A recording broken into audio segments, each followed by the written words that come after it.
मां बगलामुखी के जन्म उत्सव पर आप सभी पधारे हुए श्रद्धालु भक्तजनों को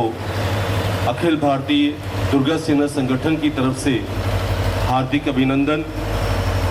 मां भगवती बगलामुखी जिसका नाम सुनते ही दिमाग में सिर्फ एक ही बात आती है, वो कि मां शत्रुनाश करने वाली एक दिव्य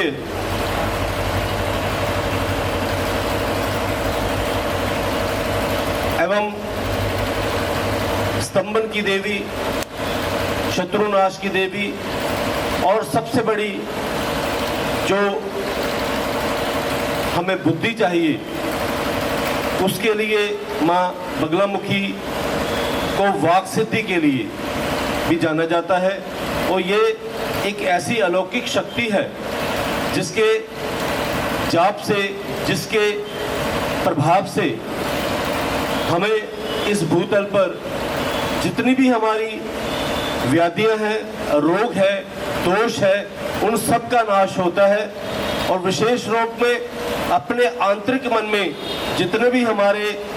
व्याधियां हैं, जैसे कि काम, क्रोध, मोह, लोभ, अहंकार, ये जो 5 व्याधियां और 5 रोग हमारे भीतर में हैं, इनका नाश होता है। और जो साधक मां भगवती का जाप करते हैं, पाठ करते हैं, उसके फल स्वरूप मां भगवती अपने भक्तों पर ऐसी कृपा दृष्टि बनाती है कि उसके घर परिवार में एक अलौकिक जो शक्ति, एक अलौकिक सुरक्षा कवच और एक अलौकिक अभयदान उसको प्राप्त हो जाता है, जिसके द्वारा वो अपने जीवन का जितना भी सफर है उसको सहर्ष करते हुए पूरा करता है। और इसी कारण मां बगलामुखी, मां भगवती को आसमस्त भूतल पर जितने भी लोग हैं वो विशेष रूप में, जितने भी भगत हैं वो विशेष रूप में मां भगवती का पाठ करते हैं, जाप करते हैं और सिमरन करते हैं। आप बड़भागी हो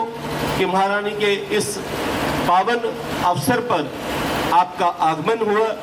और आज वैसे भी सोने पे सुहागा है, क्योंकि आज मासिक अष्टमी भी है, जो कि मां भगवती का ही एक दिन माना जाता है। और इसी के कारण कहते हैं कि अष्टमी, नौमी और चतुर्दशी, ये 4 जो तिथियां हैं, ये शक्ति की उपासना के लिए बहुत ही महत्वपूर्ण और बहुत ही फलदायी है। इसी कारण आज जब आप इस प्रांगण में, प्राचीन शिव मंदिर डमोरियापुर के इस प्रांगण में आप बैठ कर के मां भगवती का जाप और भी मां भगवती के जो श्रद्धालु हैं उनके साथ कर रहे हो, और साथ में गुरु का सानिध्य है, और साथ में सबसे बड़ा यहाँ पर भगवान शिव का वास है। कहते हैं शिव और शक्ति जहाँ पर होती है वहाँ पर दुनिया की कोई बड़ी से बड़ी आपदा कभी भी नजदीक नहीं आ सकती। मां बगलामुखी के बारे में मैं थोड़ा सा आपको बताकर फिर आज का जो शुरुआत है हवन यज्ञ की, जो पहली माला है, उसकी शुरुआत करने जा रहे हैं। मां बगलामुखी का जो पाठ है यह विशेष रूप में क्यों मनाया जाता है, आपको एक बात बताओ कि सतयुग में मां भगवती जो मां सती का रूप है, जो राजा दक्ष की पुत्री थी, एक बार